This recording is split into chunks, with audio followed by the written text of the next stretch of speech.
Hairdressing's been my love since I was 16, and it's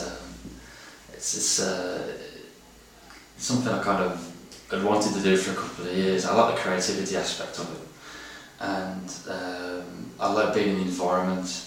And from being in the salon, I kind of went into the whole creativity thing. I started assisting people and learning, just keep learning, the will to learn, the passion to absorb information. And the whole, I think it encapsulated everything that I wanted to do. It was fashion, it's art, music, and yeah, just being in that environment, working with a lot of beautiful women, and it was great for a young man in his late teens to do that. And then, yeah, it kind of encapsulated everything that I was about at that time. My inspirations are quite vast actually. Mysticism for me is probably the key inspiration. Mythology. I like anatomy in relation to mechanics, so bringing in line kind of painters. So particularly H.R. Giger is a big influence on me, the way he portrays the female form. Salvador Dali, Alfred Cuban. A lot of painters, they just portray occultism and mysticism, mythology. What I wanted to do with hairdressing was almost something that hadn't been done before. It is kind of make a hairdressing photo look like a painting, and you see a lot of avant-garde work around, a lot of avant-garde hair work around, but it looks like a photograph. You know, it's very, they're wearing a dress and it doesn't look particularly real. And if you're portraying the female form as a demon, a demonic entity, or a mechanoid, or something that's a little bit darker in element, you've got to make it look real. So, you know, using things like clever photography, lying the models down. But yeah, it's kind of working in a different element, working outside the confines of what you would normally work. But yeah, definitely mysticism is my key influence. But also words, I get very fascinated with wordplay. So if you look at my collections, things like Sonic, it all came from a word. I actually worked backwards and sketched the ideas just from seeing that word in a book. So in many ways I work very differently, but it all evolves around mysticism, and from that comes painting and unifying that with my interest of hair. My advice to younger people, not just hairdressers, but people getting into art or anything like that, is simply just believe in yourself. There's so many distractions out there that want to pull you away. It is really hard to find your true expression, your own style even. It took me a long time. It took me obviously having to learn hairdressing, learn the basics, before you can start breaking the rules. So, obviously I felt I didn't VQ to begin with. But yeah, just once you've learned, you got to stick at it. You got to believe in yourself, not be distracted by other people. I mean, the amount of times I've been told, to begin with, I was no good, or it wouldn't get me anywhere. People, even my friends, hairdressing, it's not a career, it's not something you want to do.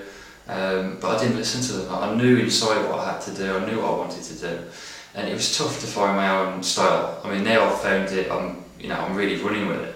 But to begin with, I think you have to go through that journey. You have to go through that learning process of learning your skills, learning your craft, whatever that may be, and then you can break the rules and be a little bit different. If you look at fashion designers, the ones that have really excelled are the ones that have broken the rules, and the ones that haven't listened to media or the press, they haven't gone along with trends, they just listen to their own, it's almost like inner voice, what they wanted to do and what they felt passionate about.